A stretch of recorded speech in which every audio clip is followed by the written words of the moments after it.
नमस्कार श्रोताबिन, म शिशिर पाण्डे। सुरु गरौँ आजका प्रमुख समाचार। माओवादी अध्यक्ष प्रचण्डद्वारा पार्टी अध्यक्षबाट छोडिएको घोषणा।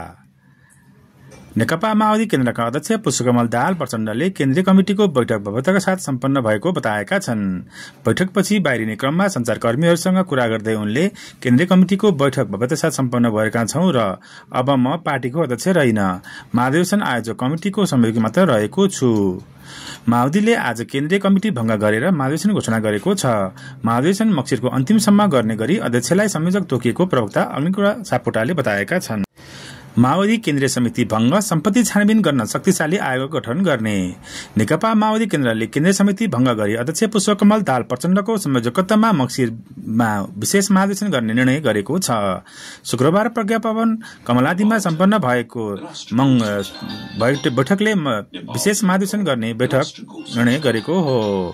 त्यस्तै वर्तमान पदाधिकारीहरूलाई आयोजक समितिको सचिवालयमा रूपान्तरण गर्ने, पार्टीका नेता तथा कार्यकर्ताहरूको सम्पत्ति छानबिन गर्न शक्तिशाली आयोग गठन गर्ने निर्णय भएको प्रवक्ता अग्निप्रसाद सापकोटाले बताएका छन्। माओवादीका सबै नेताको सम्पत्ति सार्वजनिक गर्ने प्रचण्डको घोषणा। नेकपा माओवादी केन्द्रका अध्यक्ष पुष्पकमल दाहाल प्रचण्डले सम्पत्ति छानबिन आयोग गठन गर्ने र सबै नेताको सम्पत्ति सार्वजनिक गर्ने घोषणा गरेका छन्। शुक्रबार पार्टीको केन्द्रीय समिति बैठकलाई सम्बोधन गर्दै अध्यक्ष प्रचण्डले सो घोषणा गरेका हुन्। साथै उनले पार्टीका सबै तह, नेतृत्व र पदाधिकारी, परिवार, सचिवालय तथा कार्यकर्ताको व्यवस्थापन गर्न नयाँ कार्यशैली अपनाउनु पर्ने आवश्यकता समेत औलाएका छन्।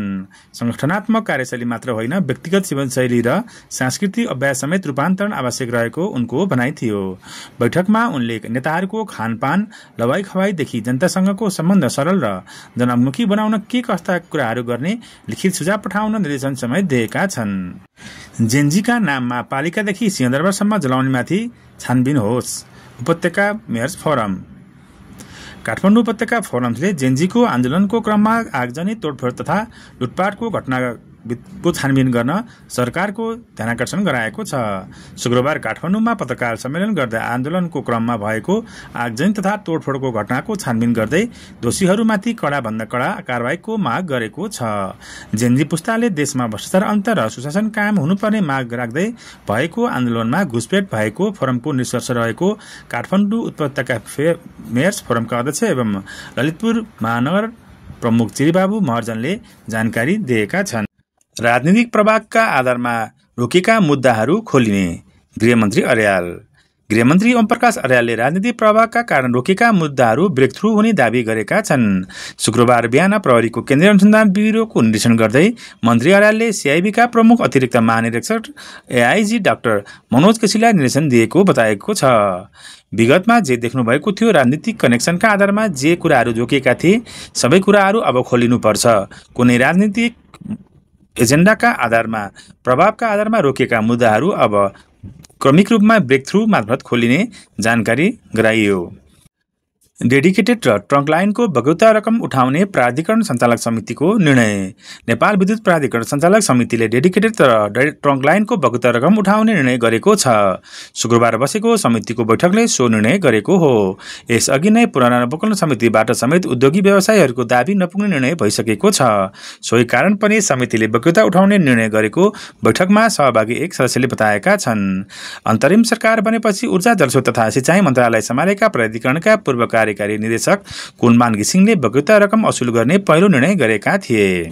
राष्ट्रिय स्वतन्त्र पार्टीका केन्द्रीय सदस्य डाक्टर प्रभात अधिकारीद्वारा राजीनामा। राष्ट्रिय स्वतन्त्र पार्टीका केन्द्रीय सदस्य डाक्टर प्रभात अधिकारीले राजीनामा दिएका छन्। रासपा एक केन्द्रीय सदस्यले उनको राजीनामा दिएको पुष्टि गरेका छन्। उहाँले राजीनामा दिएको जानकारी गराउनु भएको छ। ती केन्द्रीय सदस्यले भने रासपामा पछिल्लो समयमा राजीनामा दिनेको क्रम बढेको छ। रुसी राजदूत निको भिक र उपराष्ट्रपति यादवसँग विदायी भेट। उपराष्ट्रपति रामशाह यादवसँग नेपालका लागि रुसका राजदूत एलेक्स नोभिकोभले शिष्टाचार विदायी भेट गरेका छन्। भेटका अवसरमा उपराष्ट्रपति यादवले सन् 1956मा कूटनीतिक सम्बन्ध स्थापना भएदेखि नेपाल र रुसबीचको मित्रवत सम्बन्ध पारस्परिक सम्मान र सहयोगको आधारमा रहिआएको बताएका छन्। उपराष्ट्रपतिको सचिवालयका अनुसार राजदूत भोलि नोकोभिक कार्यकाल सफलतापूर्वक सम्पन्न भई विदायी दिँदै दुई देशबीचको सम्बन्ध सुदृढ बनाउनु पुर्याएको योगदानको उनले प्रशंसा गरे।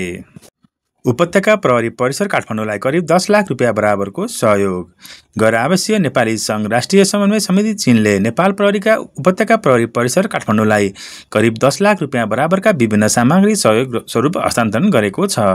जेन्जी आन्दोलनका क्रममा मुलुकमा भएको क्षतिको पुनर्निर्माणको लागि यो सहयोग गरिएको हो। उपत्यका प्रहरी परिसर शुक्रबार एक कार्यक्रमको आयोजना गरिएको सहयोग अन्तर्गत 10 वटा सोफा सेट, 40 वटा अफिस कार्य टेबल, 40 वटा भिजिटर कुर्सी, 20 वटा चेयर टेबल तथा 10 वटा स्टिलका दराज उपलब्ध गराएको छ। ललितपुरमा उशृङ्खल गतिविधिमा संलग्न 22 जना माथि अनुसन्धान। जेन्दी प्रदर्शनमा ललितपुर जिल्लामा उशृङ्खल गतिविधि गर्ने 22 जनालाई प्रहरीले अनुसन्धानको दायरामा ल्याएको छ। प्रहरीका युनिटहरूमा आगजनी गर्ने, तोडफोड गर्ने 22 जनालाई पक्राउ गरेर अनुसन्धान थालिएको ललितपुरका एसएसपी श्यामकृष्ण अधिकारीले बताएका छन्। पक्राउ परेकाहरू विरुद्ध प्रहरीले आपराधिक उपद्रव, चोरी तथा संगठित अपराध सम्बन्धी कसुरमा म्याद लिएर अनुसन्धान अगाडि बढाइरहेको छ। कुपनोल र हनुमान स्थान प्रभागमा तोडफोड र आगजनी गरेको आरोपमा प्रहरीले 2 जनालाई पक्राउ गरेको छ। पक्राउ परेमा ललितपुर महानगरपालिका 2 घर भएकी 24 वर्षीय सृष्टि तामाङ, बैतडी मैनागली घर भएका कुपनोल बस्ने 24 वर्षीय धीरेन्द्र चन्द छन्। जेएनजी अभियन्ता मिराज ढुङ्गाना र प्रधानमन्त्री बीच बालुवाटारमा भेटघाट। चर्चित जेएनजी अभियन्ता मिराज ढुङ्गाना आज प्रधानमन्त्री निवास बालुवाटार पुगेका छन्। उनले प्रधानमन्त्री सुशीला कार्कीसँग भेटघाट गरेका छन्। सामाजिक सञ्जाल मार्फत जेएनजी आन्दोलनको गृह कार्य हुँदै गर्दा मिराज केन्द्रमा देखिएका थिए। तर आन्दोलनको अघिल्लो दिन दुर्गा प्रसाईलाई उनैकै निवासमा गएर भेटेपछि उनी विवादित बने। उनले आफू प्रसाईलाई आन्दोलनमा नआउनु भनेर सम्झाउन गएको प्रष्टीकरण पनि दिएका थिए। ढुङ्गाना जेएनजी आन्दोलनमा भने सहभागी भएनन्। आफू 23 र 24 गते भदौमा सडक ननिस्केको उनले एक अन्तर्वार्तामा बताएका थिए।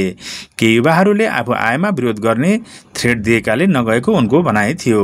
त्यस दिन उनी आफ्नै व्यवसायमा व्यस्त रहे। उनी विगत केही समयदेखि फूलको व्यवसाय गर्छन्। माओवादीसँग एकता गर्न नेकपा यसले बनायो बेदुराम भुसालको संयोजकत्वमा वार्ता टोली। नेकपा एकीकृत समाजवादीले माओवादीसँग वार्ता गर्न टोली गठन गरेको छ। वरिष्ठ नेता बेदुराम भुसालको नेतृत्वमा वार्ता टोली गठन भएको हो। अध्यक्ष माधव नेपालद्वारा जारी विज्ञप्तिमा भनिएको छ, वामपन्थी, कम्युनिस्ट तथा समाजवादी पार्टी र समूहहरूसँग एकता गर्नको लागि वरिष्ठ नेता कमरेड डाक्टर बेदुराम भुसालको संयोजकत्वमा वरिष्ठ नेता कमरेड प्रमेश हमाल र उपाध्यक्ष कमरेड प्रकाश ज्वाला सदस्य रहनु भएको वार्ता टोली गठन गरिएको छ। वार्ता टोलीले निम्न सैद्धान्तिक आधारमा वार्ता गरिनेछ। पार्टीको एकताका सैद्धान्तिक आधारमा पार्टीको नाम नेपाल कम्युनिस्ट पार्टी हुने, नेपाली क्रान्ति जनवादी चरण पूरा गरेर समाजवादीको चरणमा प्रवेश गरेको मान्ने, आम नेपाली जनता र दलाल नोकरशाही पुँजीपतिहरूको वर्गबीचको अन्तर्विरोधलाई वर्तमान नेपाली समाजमा प्रधान अन्तर्विरोध मान्ने उल्लेख गरिएको छ। कारागारबाट भागेका कैदीबन्दी खोज्न कार्यदल गठन। सरकारले जेएनजी आन्दोलनका क्रममा कारागारबाट फरार कैदीबन्दी खोजीका लागि कार्यदल गठन गरेको छ। 10 असोजको मन्त्रीस्तरीय निर्णयले सम्बन्धित जिल्लाका प्रमुख जिल्ला अधिकारीको संयोजक रहने गरी फरार बन्दी खोजी तथा पक्राउ कार्यदल गठन गरिएको हो। कार्यदलमा सम्बन्धित जिल्लाका प्रजी संयोजक रहने र अन्य निकायहरू प्रतिनिधिहरू सदस्य रहने छन्। कार्यदलले फरार कैदीबन्दीको खोजी, नियन्त्रण तथा पक्राउ अभियान सञ्चालन गर्नेछ। सरकारले कारागारबाट फरार कैदीहरूलाई अविलम्ब कारागार फिर्ता हुन आग्रह समेत गरिसकेको छ। प्रधान सेनापति सिंहदेलसँग पूर्व प्रधान सेनापतिहरूसँग छलफल। प्रधान सेनापति अशोकराज सिंहदेलले पछिल्लो परिस्थितिबारे पूर्व प्रधान सेनापतिहरूसँग छलफल गरेका छन्। पछिल्लो समय देखिएको घटनाक्रम र समसामयिक परिस्थितिको सम्बन्धमा पूर्व सेनापतिहरूसँग सिंहदेलले छलफल गरेका हुन्। जंगी अड्डामा भएको छलफलमा अहिलेको परिस्थितिको विश्लेषण गर्दै यस्तो अवस्थामा नेपाली सेनाको भूमिकाबारे सिंहदेलले पूर्व प्रमुखहरूसँग राय लिएका छन्। यसैगरी बिहिबार नेपाली सेनाका विभिन्न विभाग, महानिर्देशनालय, निर्देशनालयका प्रमुखहरू पनि जंगी अड्डामा जुटेका थिए। पीर्तनापतिहरू पनि भर्चुअल रूपमा पीर्तनापति समन्वयरत बैठकमा सञ्चालन गरिएको थियो। कार्की आयोगले माग्यो साइबर र फरेन्सिक विज्ञसहितको थप जनशक्ति। जेएनजी आन्दोलन दमनका लागि पूर्ववर्ती सरकारले गरेको अस्वाभाविक बल प्रयोग र क्षतिबारे जाँचबुझ गठित आयोगले सरकारसँग थप जनशक्ति माग गरेको छ। आयोगले आज गृहमन्त्री ओमप्रकाश अर्याल र सचिव रामेश्वर दङ्गालसँग छलफल गरी थप जनशक्ति आवश्यक भएकोले तत्काल पठाइदिन माग गरेको छ। आयोगका अध्यक्ष गौरीबहादुर कार्कीका अनुसार फरेन्सिक विज्ञ, साइबर विज्ञ, सरकारी वकिल र प्रहरीका अनुसन्धान अधिकृतहरू थप आवश्यक पर्ने भएकोले तत्काल पठाइदिन सरकारलाई भनिएको छ। गृहका अधिकारीहरूले आयोगबाट माग भए बमोजिम जनशक्ति व्यवस्थापन गर्ने तयारी गरेको बताइएको छ। जनकपुरको राजदेवी मन्दिरमा राखिएको झुला भाँचियो। जनकपुरको धामको प्रसिद्ध राजदेवी मन्दिरमा दशैंको मेलाको अवसरमा राखिएको झुला भाँचिएको छ। मेला हेर्न गएका मान्छेहरू चढेको झुला बीचबाटै भाँचिएको हो। चलिरहेको बेला भाँचिएकोले मानवीय क्षति भने भएको छैन। पूर्व पदाधिकारीको अतिरिक्त सुविधा कटौती गर्न गृह र रक्षा मन्त्रालयलाई अर्थको पत्र। सरकारले अनुत्पादक खर्च कटौती गर्ने उद्देश्यले पूर्व राजनीतिक तथा प्रशासनिक पदाधिकारीहरूलाई प्रचलित कानुन अनुसार मात्र सेवा सुविधा प्रदान गर्ने निर्णय कार्यान्वयन गर्न अर्थ मन्त्रालयले गृह मन्त्रालय र रक्षा मन्त्रालयलाई पत्राचार गरेको छ। मन्त्री परिषदको असोज 5 गतेको निर्णय अनुसार अबदेखि कानुनले तोकेको सुविधा बाहेक प्रदान गरिएका सवारी